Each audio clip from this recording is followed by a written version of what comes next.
general rule of thumb there is that you shouldn't ever knock another product when you're advertising your own product. Rather, give the positive aspects of your own product and not knock another product. Of course, overseas this isn't the case, but here it certainly is. But no, it's quite acceptable to say that X wash is whiter than Y. And then it's up at the end of the day, you know, a good advertising must have a good product. And as good as the advertising is, if you haven't got a good product, then the advertiser will be throwing good money after bad, because the public are not gullible, they're very sensible consumers, and they know if a product is worth the money and the quality of that product. Certainly a good advertising can sell a product, but if the product doesn't hold up with the good advertising as a good product, then the whole issue will fall away and fall down. They may have bought the product under false pretenses and the loss of a certain amount of money which they can't get back after having opened and used it. I mean, is there standards commission where you test the actual standards of the actual product that's coming out faced with the advert? Do you do that? Well, going back, can I go back to the viewer's question was, he said before they tail the trousers, one of the pockets is visibly seen as being yellow, the other one is white. I think in the visual media, I've seen this commercial, and I think it's demonstrating a culture where they had two wives, and they were both fighting who was going to wash the trousers. Okay. And I think it's to demonstrate the product that one powder wash is brighter or whiter than the other one.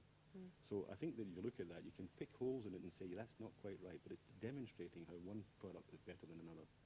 Okay. Even fallacious thing. And we're going to take another call. Hello and good evening. Hello, Mr. Spicer earlier had talked about advertisements in the UK, and I'm sure most people would agree with me that most of the adverts on our TV are boarded. And I wonder if that's just because, you know, when somebody sells a product here, there isn't any competition, so therefore they don't have to make the adverts exciting or anything like that. They just sort of put what they want on the TV, and I mean, it's because there's only that one thing to buy, so there's no competition to say, like, to make the advert more exciting or appealing to the public. Okay, thank you for your comment. I don't know, would you like to answer that? It sounded like Maxine, didn't it? No, but certain ads are boring. Okay. Well, there's one thing which we actually wanted to correct earlier, which was about how big the industry is in this country. Total billings in this country are probably now running about $120 million. That's big in Zimbabwe terms, but peanuts on a global scale. You only have to cross the border down in South Africa, and you're already looking at something like $3 billion, 3 billion rand industry. In the UK today, to get a film crew into the studio costs £60,000 plus. That's to get them there on day one with their cameras set up, ready to work. And you spent that before you even shot an inch of film. I think part of the problem here is that there isn't that much money available from advertisers to put behind the type of quality campaigns which you see on overseas television. I mean, you're talking media rates in UK prime time television are now £5,000 a second. It's a totally different scale of industry.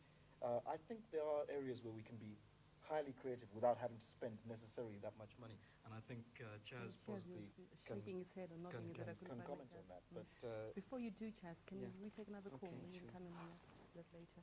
Hello? Hello. Good evening. Evening. I've got a question for you.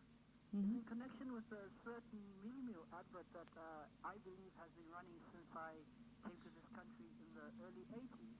And I just wonder who decides how long a certain advert should be run, and if so, if it's run for X amount of months or years, do the characters do they receive any return if their contract expires for a certain amount of months? Oh, I see. Okay, thank you. I mean, I think he's talking about the actors in the advert. What sort of remuneration they get? Perhaps, Chaz? Well, most of the actors sign some sort of contract, a modeling contract. Most of the actors they get do come from modeling sort of firms, and they do, in most cases, get paid once only. You have different sorts of contracts, and I believe in other countries they're modifying those sort of contracts, and maybe we should be looking at them whereby for every time an ad appears, they get a royalty of that particular ad. I don't know what the exact system is here, and I sympathize as well for the people who've been used since childhood until adulthood in the same ad. Okay, another telephone call. Hello and good evening. Hello. Hello. Yeah, good evening. Good evening. We hear a lot about global advertising in the advertising world, where the same advertising concept is used in many countries throughout the world, whether or not the concept suits the culture. I can remember one particular ad where a guy sees a pretty girl walking down the road and immediately rushes out and buys her some flowers. Now, I don't know what Mr. Davis would think of that as part of our culture. I wouldn't thought it was. Do you agree that global advertising is relevant, or is it just a ploy by all the big boys to hang on to the buck? Okay, thank you for that comment, Mr. Chaz.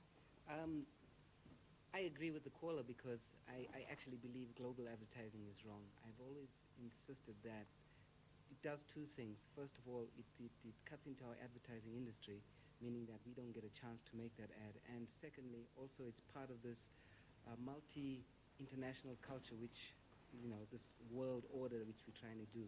We have our own culture, and we should actually have the right to determine whatever the product is, how we perceive that product. And of course, these cross-cultural things of people coming up with flowers are not necessarily the same all over the world. But you see, what happens is that some advertising agencies are linked to international agencies, thus getting this sort of advertising directly from them and asking them to flight them.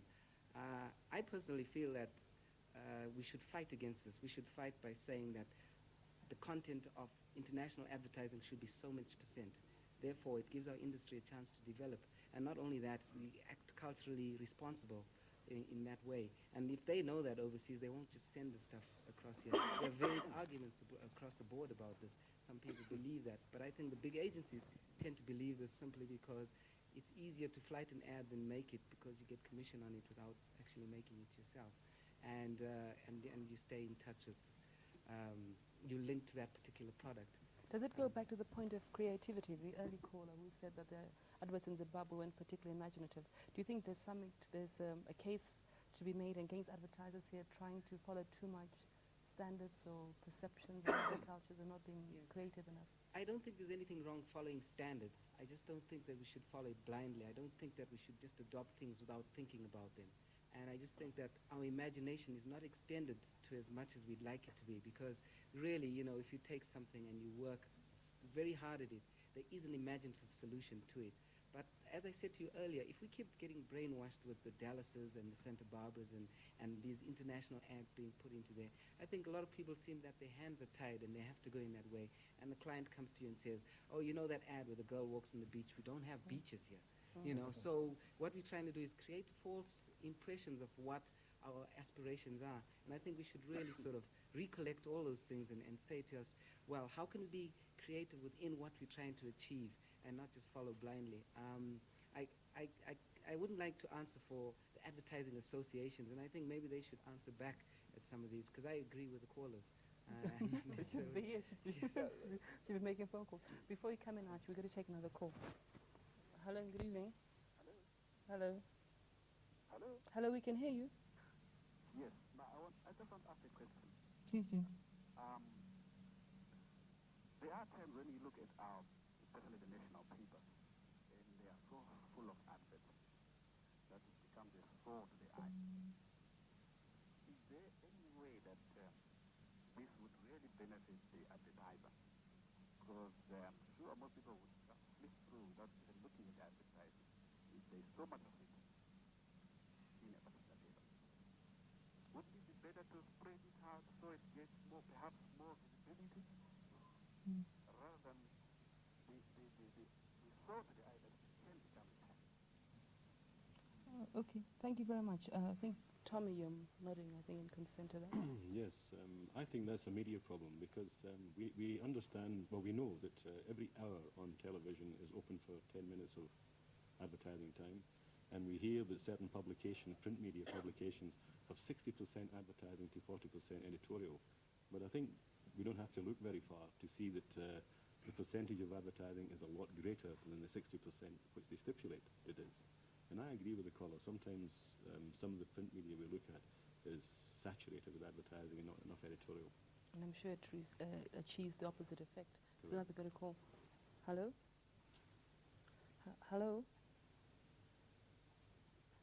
Hello? I think we may have lost a particular call. I'd like to get back to Kaz. This aspect of culture transference in adverts, do you think that limits our creativity? And perhaps the earlier point which Archie mentioned, for the financial constraints, would you accept that to be a reason why perhaps adverts are not judged to be as innovative as perhaps those you get in places like England? If that is true, indeed a fair comment to make about adverts in Zimbabwe. Yes, I think it is a fair comment. I mean, it's like almost a perceived question that I expected to come on this program, because you do get that general range that our ads are not as good. Money does play an important part of it. But I think that, you see, we have a system where unless we find our own identity, everybody else is going to be setting the trends for us. So if you see things happening abroad, you think they're more exciting than you are. Their shoes are better. Everything else is better. So unless we start doing things for ourselves and creating our own identity, saying that, well, this is how we dress, like how you are today, then we can aspire to ourselves and say, well, that is now the leading edge, as opposed to keep on copying. And when we try and copy, we don't do it good enough because we don't have the resources to do it good enough. And we just should be courageous enough to look at ourselves and say, what have we got to offer? And this comes from the media and the advertising. Okay, thank you. We're going to take another break, and few viewers will be back with you in a moment.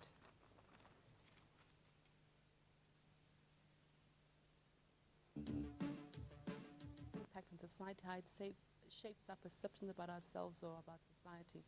And I think we've been dealing with many aspects of this field, but specifically what our gentlemen were here for, to tell us about this award ceremony that will be on the 20th of February. And I direct my question to Mr. Mike.